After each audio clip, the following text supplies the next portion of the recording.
श्री गणेशाय नमः. संपूर्ण महाभारत मराठीमध्ये भाग 14वा.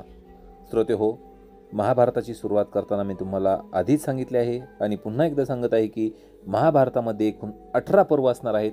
त्यातील हे पहिलेच पर्व आपले चालू आहे, आदी पर्व. त्यातील आपण आजच्या या भागात प्रकरण 6वे पाहणार आहोत. या आदी पर्वामध्ये एकूण 17 प्रकरण आहेत. त्यामधलं आपण आज प्रकरण 6वं पाहणार आहोत, भोग की त्याग. अध्यायाला सुरुवात करत आहे. सौतीने जेव्हा कथेला प्रारंभ केला तेव्हा महाभारत कथेलाच आता प्रारंभ होणार असे काही जणांना वाटले. पण कुरुवंश हा किती पुरातन आहे हे सांगावे असा विचार करून सौतींनी शौनकाला प्रश्न केला. शौनक, तुम्हाला देवयानीचे नाव ऐकून माहिती आहे का? कच देवयानी कथा माहीत आहे का? देवयानी व शर्मिष्ठा, ययाती आणि शुक्राचार्य यांची माहिती आहे का? मी हे का विचारतोय सांगतोय. वैशपायनाने जेव्हा जन्मेजयाला शंतनू व भीष्म यांची पूर्वपीठिका सांगण्यास प्रारंभ केला तेव्हा जन्मेजयाने फार पूर्वीच्या ह्या गोष्टीच मोठ्या जिज्ञासेने प्रथम ऐकल्या. त्याआधी सांगितल्या तर तुम्हाला अगदी भीष्म द्रोणापर्यंत सलगपणे कथा कळेल. तर माझा मानस असा आहे की अगदी पूर्वीपासून प्रारंभ करावा व दुष्यंत शकुंतलेची गोष्ट सुद्धा आधी तुम्हाला सर्वांना सांगावी. शौनकाने अनेकांच्या मुद्रांवरील आनंद पाहिला आणि म्हटले, सौती महाराज, आपण जसे सोयीचे होईल तसे सांगा. आम्हा सर्वांना कथातूनच उत्कृष्ट बोध होत आहे. मग दुष्यंत, ययाती, शुक्राचार्य आदी थोर व्यक्तींचे चरित्र आधी सांगितलेच तर काय. अधिकास्याधिकम फलम. सर्वांनी माना डोलावल्या. सौतीने म्हटले, आपण सर्वजण मनाने फार फार वर्षांपूर्वीच्या कालखंडात जाऊया. अत्यंत सुंदर अशी इंद्रसभा आहे. इंद्रसभोवती अनेक देव आहेत. सर्वांच्या मुद्रा खिन्न दिसत आहेत. देवदानवांच्या युद्धात देवांचे वारंवार पराभव होत होते. अंगिरस ऋषी देवांचे पुरोहित होते. मी तुम्हाला त्यावेळेच्या घटना सांगतो, त्या ऐका. अंगिरसांनी इंद्रसभेपुढे प्रश्न उपस्थित केला होता. दैत्यांचे गुरु शुक्राचार्य महातपस्वी, उष्णा कवी म्हणून प्रख्यात. त्यांची संजीवनी विद्या दैत्यांची तारक आहे. देवगण हो, आपल्याला ती विद्या हस्तगत केलीच पाहिजे. त्याशिवाय देवांची हानी टळणार नाही. कोण सज्ज आहे? शुक्राचार्यांकडे जाऊन विद्या शिकून येण्यास कोण सज्ज आहे? इंद्र म्हणाले, गुरुवर्य, कच हे कार्य करू शकेल. आपण त्याला विनंती करू. ठीक आहे.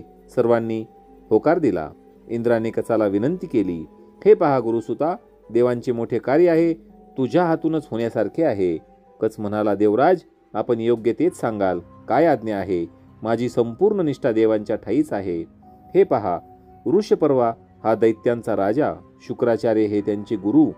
त्यांना संजीवनी विद्या येते. तिचा उपयोग ते करतात. पण दैत्यांसाठी त्यांना प्रसन्न करून घे.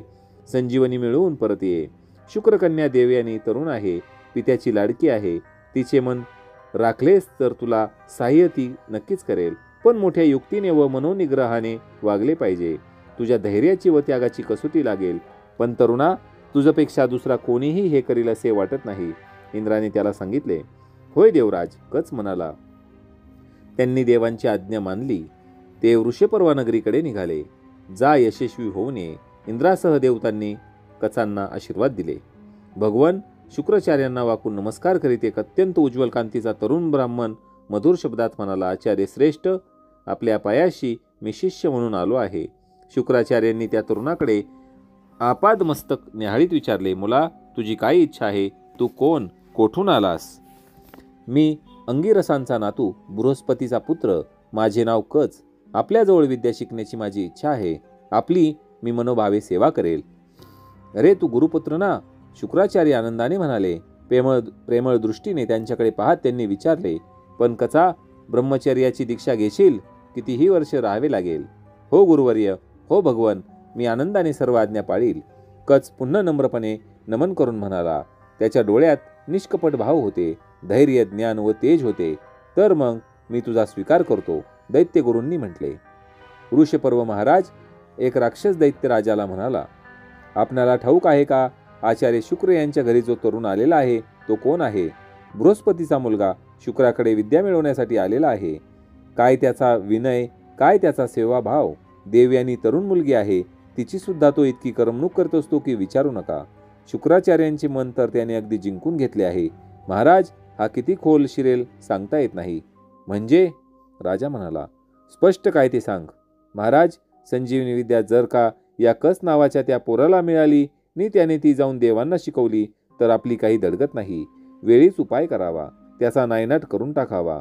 वृषपर्वाला तो विचार एकदम पटला आणि काही आडदाड राक्षसांनी कच एकदा अरण्यात गायी राखीत आहे असे पाहून त्याला ठार मारले. सौती सांगत होते. काय ठार मारले? शौनकांनी विचारले. अरे रे रे, सौती म्हणाले. घाबरू नका शौनक, पुढे काय झाले ते ऐका. त्यांनी त्याला मारले व त्याच्या देहाचे तुकडे लांडग्यांना खायला घातले. संध्याकाळ झाली. देवयानी कचाच्या वाटेत डोळे लावून बसली होती. त्या विद्वान सुंदर मनमिळाऊ प्रेमळ तरुणाविषयी तिच्या मनात अनुभवत हळव्या भावनांना उदय झालेला होता. कच आला नाही, पण गायी कशा सर्वच्या सर्व गोठ्यात जाऊन उभ्या. आपणच बांधून ठेवावे त्यांना. देवयानी गायींना बांधून ठेवून गृहात आली. म्हणाली, बाबा, कच कसा आला नाही? मला काळजी वाटते हो. त्याला शोधा हो बाबा. मी त्याच्याशिवाय जगणार सुद्धा नाही. त्याला कुणी मारले असेल तर? देवयानी, अगं पोरी, घाबरू नको, मी त्याला बोलावतो. संजीवनी मंत्राचे स्मरण करून शुक्राचार्यांनी कचाला हाका मारल्या आणि रानुमाळ भटकणाऱ्या लांडग्यांच्या शरीरांना फाडून कचाच्या देहाचे तुकडे पुन्हा एकत्र आले व तो जिवंत होऊन तत्काळ धावत शुक्राचार्यांसमोर आला. आत येताच त्याला देवयानीने विचारली, हे काय रे, किती उशीर केलास हा? कुठे गेला होतास? कच म्हणाला, देवयानी, मी गायी राखत होतो तेव्हा राक्षसांनी मला ठार मारले, पण तुझ्या बाबांनी संजीवनीचा उपयोग करून मला जिवंत केले. लांडग्यांची पोटे फाडून ते मेले. ते आता रानात मेले आहेत. बहुधा माझे तुकडे करून राक्षसांनी लांडग्यांना खाऊ घातले होते. देवयानी घाबरून गेली, पण कृतज्ञतेने तिने बाबांकडे पाहिले. तिचे डोळे भरून गेले. कचाकडे पाहताना त्या डोळ्यातून पटकन अश्रू ओघळले. कचाच्या मागे राक्षस टपूनच होते. पुनश्च त्यांनी तो अरण्यात गेला असता त्याला मारले व त्याच्या देहाचे तुकडे पाण्यात टाकले. शुक्राचार्यांनी संजीवनी विद्येने त्याला पुन्हा जिवंत केले. तिसऱ्यांदा राक्षसांनी युक्ती केली. एकटा पाहून त्याला त्यांनी मारले, जाळले व त्या देहाची रक्षा मद्यात मिसळून शुक्राचार्यांना ते मद्य पिण्यास दिले. संजीवनीचा उपयोग करतात काय? आता करा. तुमचेच पोट फुटून कच बाहेर येईल, स्वतःशीच राक्षस म्हणत होते. पण जेव्हा देवयानीने यावेळेला काळजी दाखवली व विनवण्या केल्या तेव्हा पिता लाडक्या मुलीला म्हणाला, मुली, अगं तो कच किती वेळा मरणार कोण जाणे, जिवंत करायचा तरी किती वेळा? देवयानी, तू त्रैलोक्याला वंद्य आहेस. तू या यत्कशी तरुणासाठी शोक का करतेस? एवढा जीव का लावतेस? बाबा, कसेही सांगू मी, तो देवगुरूचा पुत्र आहे. तो किती प्रेमळ आहे, किती व्रतस्थ आहे, किती थोर मनाचा आहे, किती तत्पर सेवक दक्ष तपस्वी आहे. असा कोणीतरी आहे का? तुम्ही त्याला बोलवा ना बाबा, नाहीतर मी जिवंत तरी कशाला राहू? मी पण जाते कुठे, तो गेलाय तिकडे. छे, ही हट्टी आहे, शुक्राचार्य मनाशी म्हणाले. त्यांनी राक्षसांना बोलावले. रागाने व कावरे बावरे होऊन त्यांना म्हणाले, हे तुम्ही काय मांडले आहे? त्या शिष्य झालेल्या ब्राह्मणाचा तुम्ही घात करून तुमचा सर्वनाश उडवून घेणार काय? कचा बाळा ये. त्या राक्षसांनी ब्रह्महत्या किती वेळा करायची, त्याला काही सीमा? कच जिवंत झाला, पण तो गुरुच्या पोटात. संजीवनी मंत्राचे जे स्मरण शुक्राचार्यांनी केले ते कचाला आपोआप आतूनच कळले. त्यांनी आतूनच ओ म्हणून म्हटले, गुरुवर्य, आपल्या पोटात या राक्षसांनी मला मद्यातून रक्षेच्या म्हणजेच राखेच्या रूपाने घातले आहे. आपण संजीवनीने मला जिवंत केलेत, पण आता मी बाहेर कसा येऊ? मी बाहेर आलो तर तुमचाच मृत्यू घडेल. त्यापेक्षा मी आपल्या पोटातच राहायला तयार आहे. पहा श्रोते हो, अतिशय पेचात ही कथा आलेली आहे. तर आपला जो वेळ आहे इथे संपत आहे. उर्वरित कथा आपण महाभारताच्या भाग 15 मध्ये पाहूयात. धन्यवाद.